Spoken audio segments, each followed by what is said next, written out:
आनंद झाला. वर्णन केलं, हे तुम सुभद्रा हरणे दिया.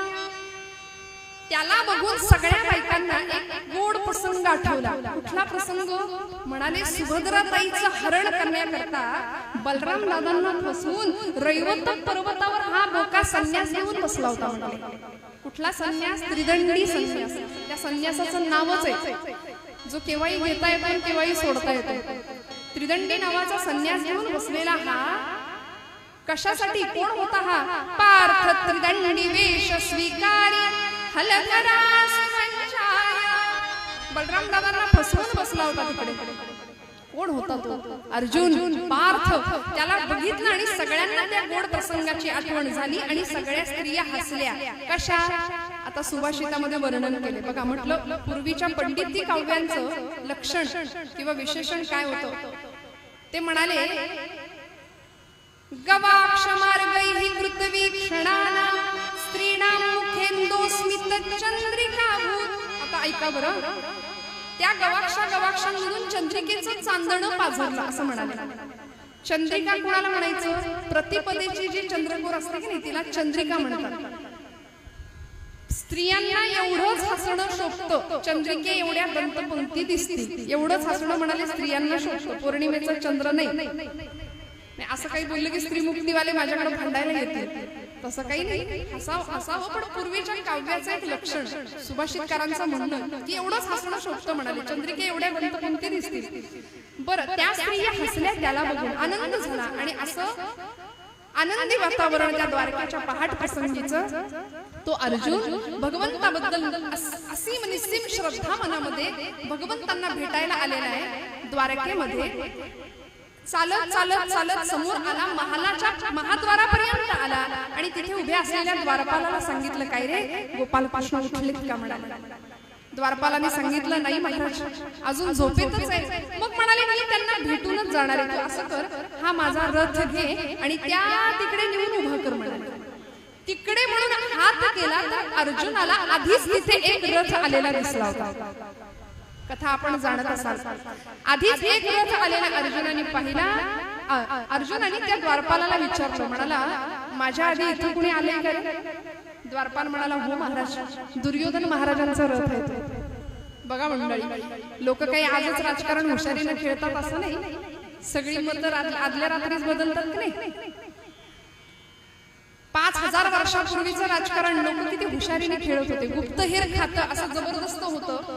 अर्जुन येणार हे कळालं दुर्योधनाला. आताही खाती असतात पण खातात आली. दुर्योधनाला कळालं मात्र दुर्योधन अर्जुनाच्याही आधी मध्यरात्रीच कृष्णाला भेटायला द्वारकेत हजर. आता दुर्योधन आला होता तेव्हा काय घडलं? भगवंतांच्या महालामध्ये दुर्योधनाने प्रवेश केला. केल्याबरोबर समोरचं दृश्य बघितलं. शयनागारामध्ये मंचकावर गोपाल कृष्ण छान आरामात पहुडले, झोपी गेले आणि झोपेचं सोंग घेतलेल्या उठवता येत नाही. दुर्योधन विचार करतोय की हा कृष्ण झोपलाय, उठेपर्यंत मला वाट बघावी लागेल, मग त्यासाठी मला बसावं लागेल. किती वेळ ताटकळत उभा राहू, कुठे बसावं म्हणून जागा शोधू लागला. झालं असं, पायाकडच्या बाजूला बरीच जागा होती गोपालकृष्णांच्या, पण तिथे बसायला याचा अहंकार आडवा आला. डोक्याकडच्या बाजूला थोडीशी जागा होती, पण मनात विचार करतो मी पायाकडे का बसू? का?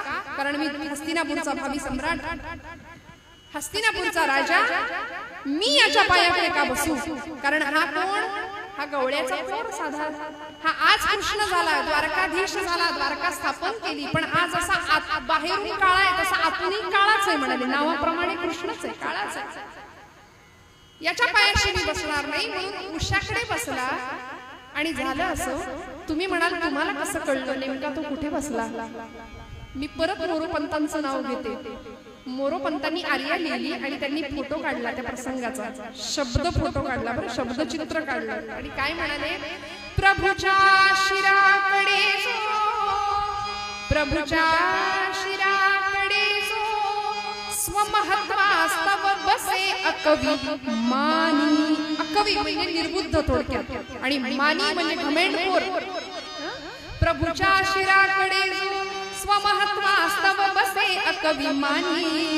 होईल काय हंस, होईल काय हंस ब्रह्म्याच्या बैसला बक विमानी राम राम हरे हरे राम राम राम राम हरे हरे राम राम राम राम सीतापते राम राम राम राम रघुत्तम राम।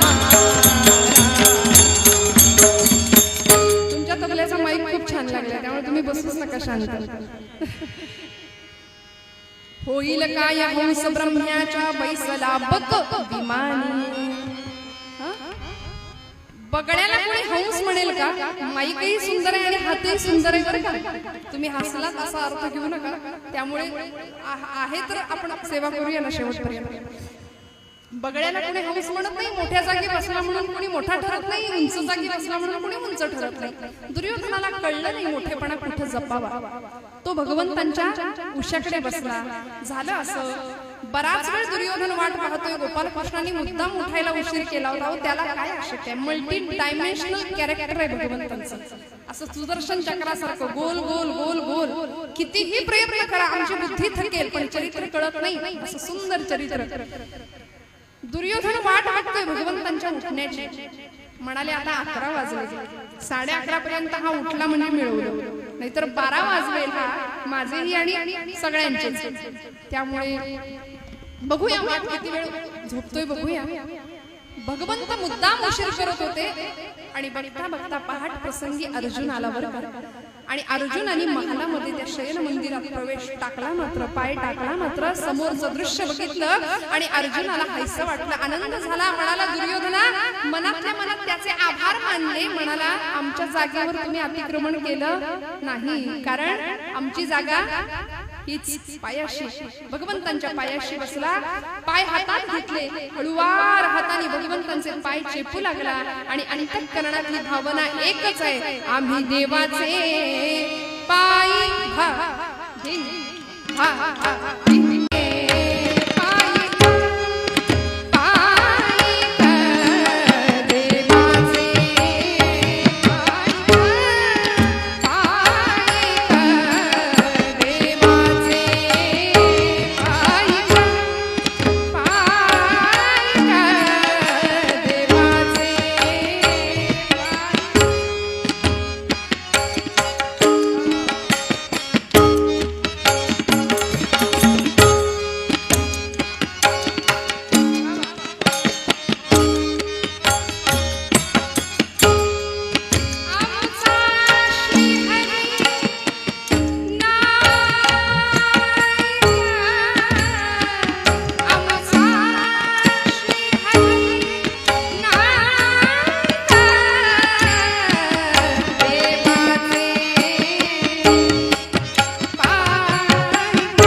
भगवंतांच्या पायाशी आमची जागा। हळुवार हाताने पाय चेपणे सुरू आहे आणि भगवंतांनी स्पर्श ओळखला। म्हणाले आता उठायला हरकत नाही। ताडताड उठून बसले, समोर दिसला अर्जुन। आता दृश्य असं आहे, जो आधी आला होता तो गेला मागे, का अहंकार आडवा आला। समोर बसला असता तर आधी दुर्योधनच दिसला असता ना, तो गेला मागे आणि जो उशिरा आलाय तो आला पुढे आला। भगवंतांनी विचारपूस सुरू केली अर्जुनाची, अर्जुना अरे केव्हा आलास? वेड्या कळवायचं नाही का? तुझ्या स्वागताची काहीतरी तयारी केली असते, बघ बरं हे बरं दिसतंय का? मी असं झोपून राहिलोय, तू आलायस, सांगायचं नाही का? बरं सगळे खुशाल आहेत ना? आमची द्रौपदी ताई, भीमसेन दादा, युधिष्ठिर दादा, नकुल, सहदेव सगळे आरामात आहेत ना? सगळे छान आहेत ना? अर्जुन आपला हो हो हो हो करतोय, पण इकडे मागे अशी तळपायाची आग मस्तकाला चालली होती। हा, लोक याला राजा म्हणतात, कृष्ण म्हणतात, द्वारकाधीश म्हणतात। याला एवढं साधं कळू नये की जो आधी आलाय त्याची चौकशी आधी करावी, जो नंतर आलाय त्याच्याकडे नंतर बघावं। कसला राजा? आणि न राहून आपण आलोय हे कृष्णाला कळावं म्हणून दुर्योधन असा मोठ्याने जरा आवाज दिला, खाकरला.